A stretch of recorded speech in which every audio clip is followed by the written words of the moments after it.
Poppy Pig was passing by Miffy's house, pulling a cart, carrying a large Christmas tree in a pot. "Good morning, Poppy," said Miffy. "Where did you get that beautiful tree?" "Boris gave it to me, Miffy," said Poppy. "Christmas is coming, and I asked him if he could find me a nice tree." "What a good idea," thought Miffy. "We will also need a Christmas tree."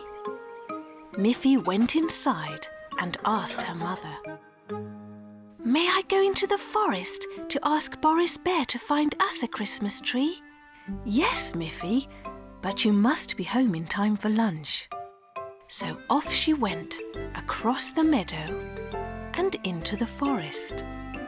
When she arrived at Boris and Barbara's house, they were already decorating their own tree for Christmas. "Hello, Boris," said Miffy, "and a Merry Christmas to you and Barbara. I would like to ask you if you can find a nice Christmas tree for our family." "Yes, I can," said Boris. "But you know I mustn't cut down a forest tree. I can dig one up for you and then put it in a pot so the tree can stay alive for next year." So they went into the forest and they saw many beautiful trees. Miffy saw one that was especially beautiful. "But I think that one is too big to put inside our house." "Well, what about that charming little one over there?" "Oh, that one is too small. All our Christmas tree decorations won't fit on such a tiny tree." Then Boris pointed to a medium-sized tree. "Do you think this one will do?" he asked. "Yes," said Miffy. "That's a lovely one. Can you dig that one up for me, please?" So Boris dug up the tree, being very careful not to damage its roots. "I will bring it to your house tomorrow." Miffy was home just in time for lunch, and she told her mother about the lovely tree that Boris was going to bring them.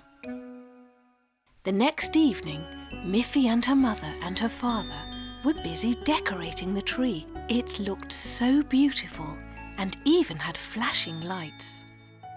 In the morning, Miffy was on her way to school and little Snuffy was running along with her. When they arrived at the school, there was Boris with a very big tree for the schoolyard. "Hello, Miffy," said Boris.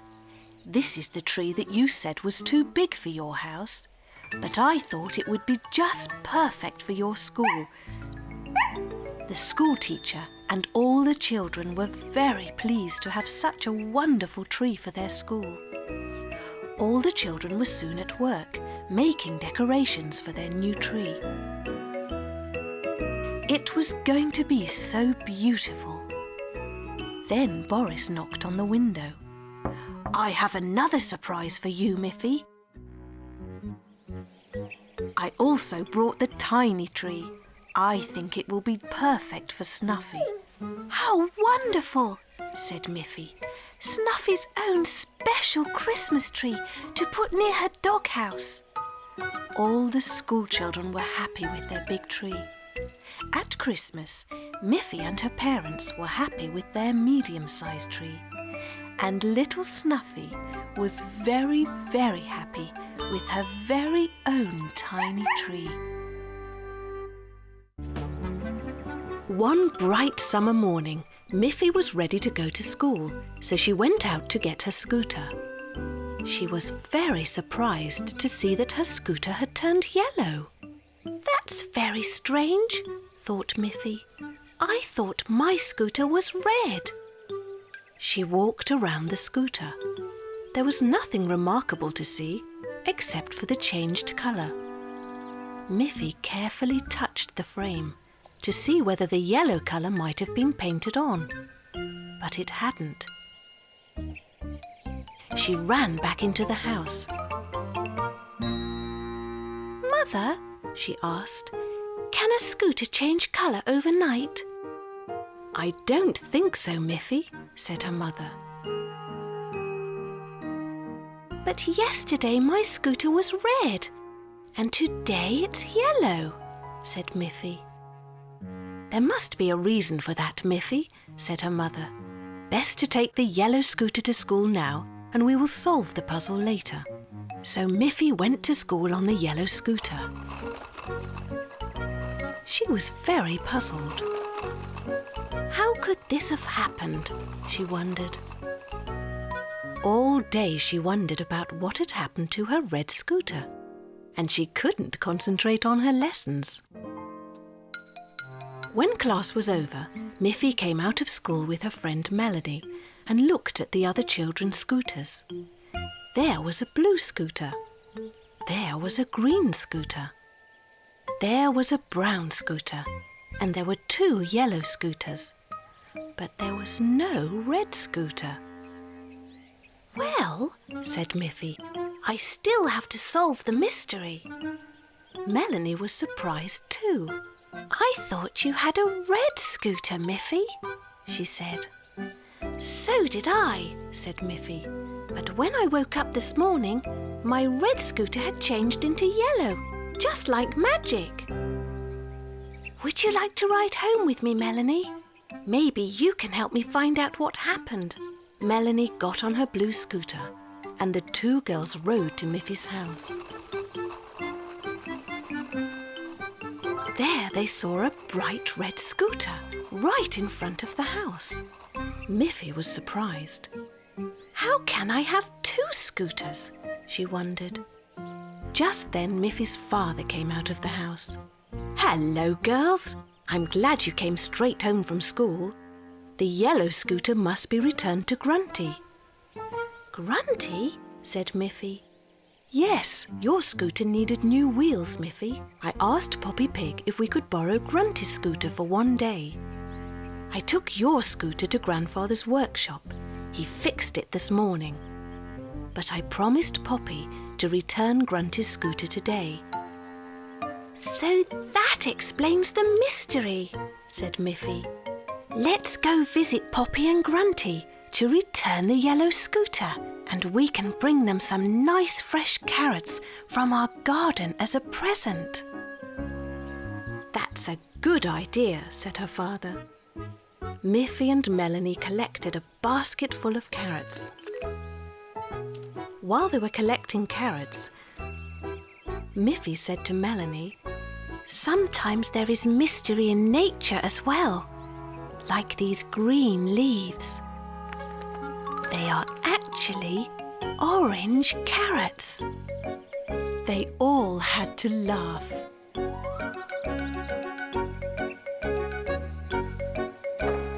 And then they set off to Poppy's house. One day in school, the teacher said, Today I'm going to show you something special. Let's close the curtains and switch off all the lights. When it was completely dark, the teacher turned on her desk lamp and shone it on the wall. Then she held up a piece of paper that had been cut into the shape of a little girl bunny. Look, said the teacher. When I hold this bunny shape in front of the light, you will see her shadow on the wall. And there it was, a great big shadow, exactly in the shape of a girl bunny. Can you see? Said the teacher. When anything or anybody is in front of a light, there will be a shadow. You can try it yourselves when you go out in the sunshine. As Miffy and her friends walked home, it was getting dark and the sun was low in the sky. All the trees cast shadows of their trunks across the ground. Try not to step on the shadows, said Miffy. Let's jump over them and only walk on the sunny parts.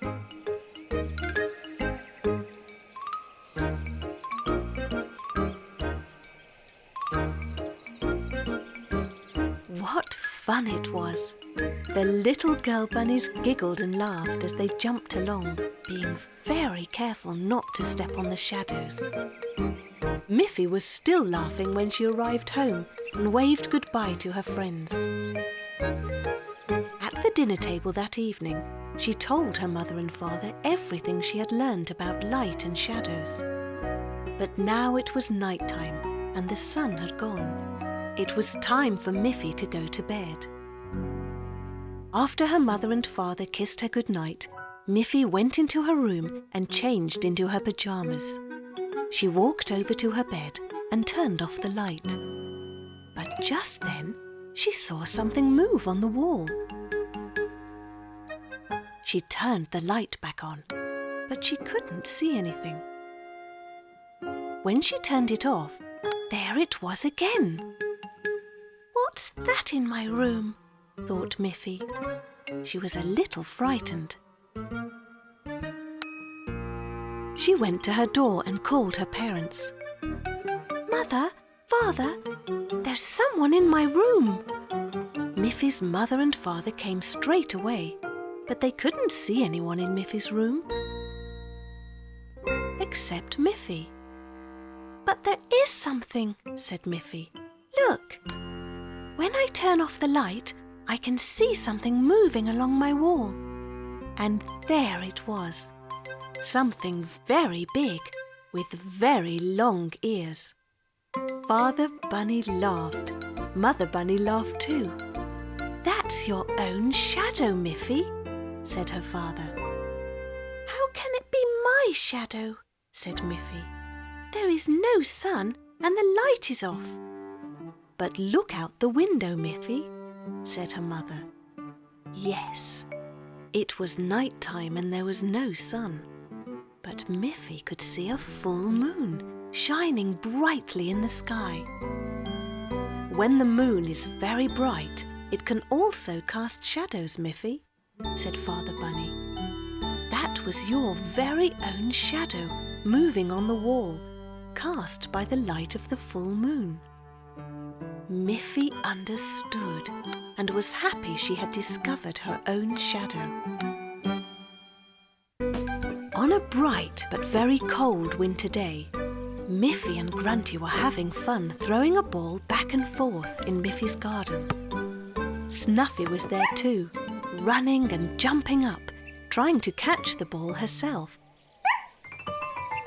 Then, when Miffy threw the ball, Snuffy caught it in her mouth. Grunty had to laugh, and Miffy too. But when they wanted to continue to play with the ball, Snuffy did not listen to Miffy. "Snuffy, give me the ball," said Miffy. But Snuffy just ran away with it. Then Mother Bunny came out of the house and called, "Isn't it too cold for you to be outside, girls?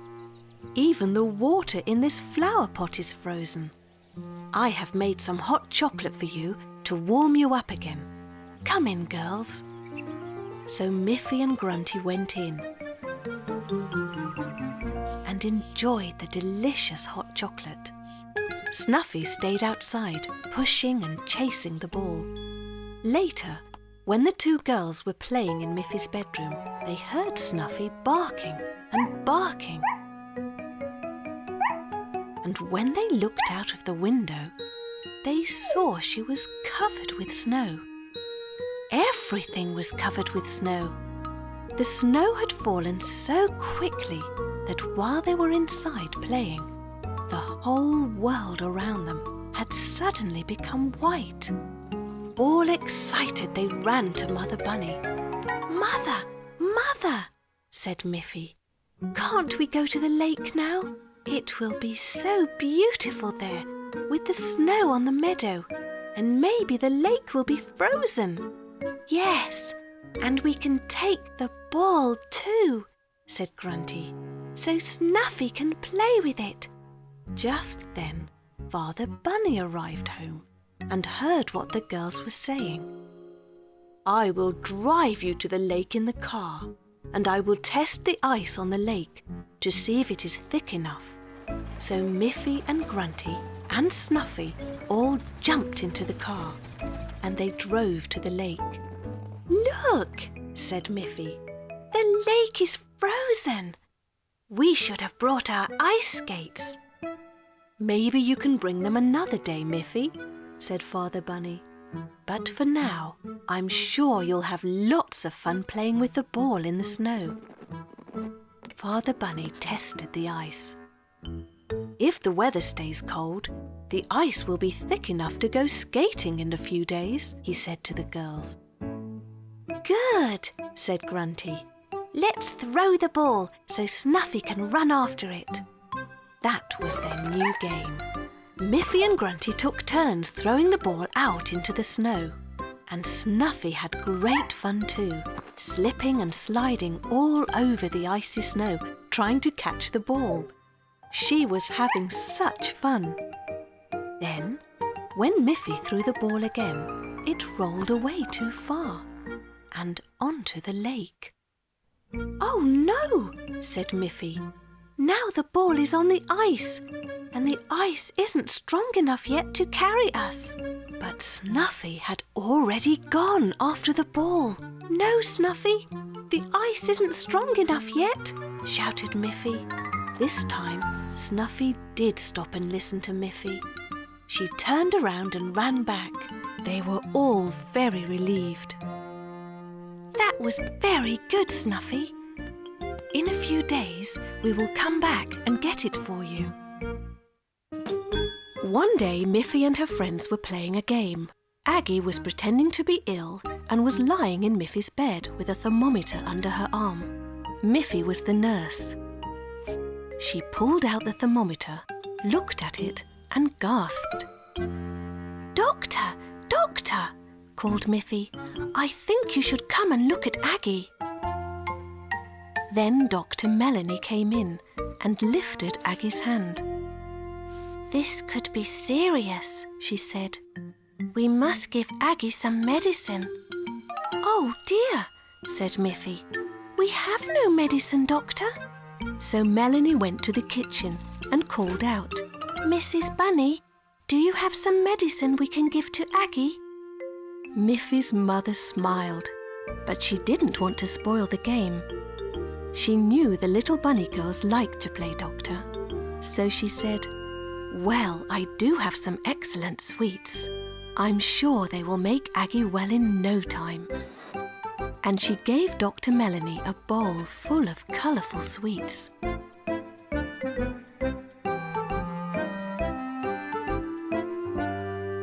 Melanie gave Aggie one of the sweets. She then gave one to Nurse Miffy, and of course she took one for herself. "We have to be sure this is good medicine," she said. And then she said very loudly, "Aggie is so ill that she will need a lot of this medicine." At that very moment, Father Bunny came home from work. "What is that I just heard?" he said. "Aggie is ill? My goodness!" "Don't worry," whispered Mother Bunny. "The girls are just pretending. They're playing doctor." Father Bunny wanted to join in with the game too. "Well, well," he said. "I'm glad there is a doctor in our house. I'm not feeling so well myself." "Doctor, doctor," called Mother Bunny. "You have another patient here." So Dr. Melanie came in and felt Father Bunny's pulse. She said. She called out to Miffy, "Nurse Miffy, can you bring me my doctor's set?"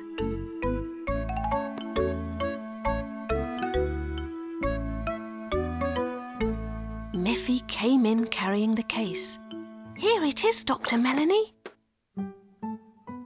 Then Melanie took out the stethoscope and placed it on Father Bunny's chest. She listened very carefully. She said again. "What seems to be the matter, Mr. Bunny?" "Well," Father Bunny replied, "I'm not feeling so good and my ear is sore." And he rubbed his ear. "Right," said Dr. Melanie. We will take care of that immediately. She took a bandage out of her set and asked Miffy to climb up onto a chair. Then she handed the bandage to Miffy, who carefully wrapped it around her father's ear. When she had finished, they all laughed because Father Bunny looked so different. Father Bunny was very proud of his beautiful bandage. I think I have just the medicine for all of us, said Mother Bunny. A large tub of ice cream. So Mother Bunny went to the fridge and came back with a tray with 5 bowls of ice cream. They all enjoyed the ice cream.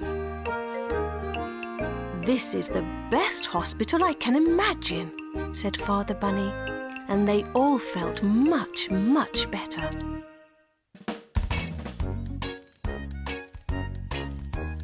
Miffy, Miffy, Miffy, run!